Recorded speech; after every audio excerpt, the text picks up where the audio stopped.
അങ്ങനെ നമ്മുടെ ബാലചന്ദ്രൻ നല്ലവണ്ണം മദ്യപിച്ചിട്ട് കയറി വരുന്നുണ്ട്. ആ സമയത്ത് നമ്മൾ കൃഷ്ണമോൾക്കാണെങ്കിൽ വല്ലാത്ത വിഷമം വന്നിട്ട് ചോദിക്കുന്നുണ്ട്, അച്ഛൻ എന്തിനങ്ങനെ മദ്യപിച്ചിട്ട് വന്നത്? അയിന ചേച്ചി ഉണ്ടെങ്കിൽ അച്ഛൻ ഇങ്ങനെ മദ്യപിച്ചിട്ട് വരുമോ എന്നൊക്കെ ചോദിക്കുന്നുണ്ട്.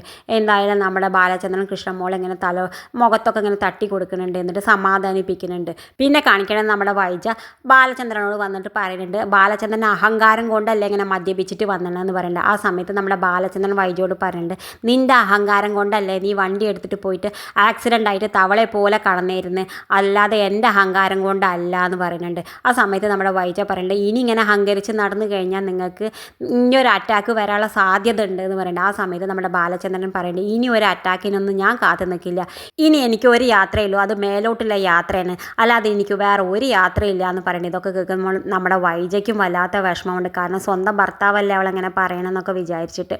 എന്തായാലും പിന്നെ കാണിക്കേണ്ടത് നമ്മുടെ സ്റ്റാൻലി അപ്പച്ചനോട് ഇരുന്ന് ഭക്ഷണം കഴിക്കാൻ പറയുന്നുണ്ട്. ആ സമയത്ത് നമ്മുടെ അപ്പച്ചൻ പറയുന്നുണ്ട്, ഞാനൊന്ന് ഉപവാസത്തിലാണ്, ഞാനൊന്ന് ഭക്ഷണം കഴിക്കാൻ പോണില്ല എന്ന് പറയുന്നുണ്ട്. ആ സമയത്ത് നമ്മുടെ സ്റ്റാൻലി പറയുന്നുണ്ട്, അപ്പച്ച ഇന്ന് തന്നെ സ്ഥലം വിടാൻ നോക്കിക്കോളൂ, അല്ലാതെ ഇവിടെ നിന്നിട്ട് ഒരു കാര്യമില്ല എന്ന് പറയുന്നുണ്ട്. ആ സമയത്ത് നമ്മുടെ അപ്പച്ചൻ പറയുന്നുണ്ട്, എടാ നീ എന്നത്ര വലിയവനായ, നീ എൻ്റെ മടിയിലിരുന്ന് അപ്പി മൂത്രം ഒക്കെ ഇട്ടവനല്ലേ, നീ ഇപ്പോൾ അതൊക്കെ പറയാറായോ, എന്നോട് ഇവിടുന്ന് പോകാൻ പറയാറായോ എന്നൊക്കെ പറയുന്നുണ്ട്. ഇതൊക്കെ കേൾക്കുമ്പോൾ നമ്മുടെ ആൻ്റപ്പനും പൗലോസും ചിരിക്കുന്നുണ്ട്. എന്നിട്ട് നമ്മുടെ അപ്പച്ചൻ പറയുന്നുണ്ട്, നീ എന്തെന്നെ പറഞ്ഞാലും ശരി, ഞാൻ എന്തായാലും ചിന്നമ്മയുടെ സൈഡാണ്, ഞങ്ങൾ രണ്ടാളും ഒറ്റക്കെട്ടായിട്ട് നിനക്കെതിരെ സമരത്തിലാണെന്ന് പറയുന്നുണ്ട്. എന്തായാലും സ്റ്റാൻലി ആകെ കുടുങ്ങി. ഇത് കാണിച്ചും കൊണ്ടാണ് ഇന്നത്തെ പ്രൊമോ അവസാനിക്കുന്നത്. ഇതുപോലുള്ള പ്രൊമോ വിശേഷങ്ങൾ നിങ്ങളുടെ മുന്നിൽ എളുപ്പത്തിലെത്താൻ ഈ ചാനൽ ഒന്ന് സബ്സ്ക്രൈബ് ചെയ്യാൻ മറക്കരുതേ.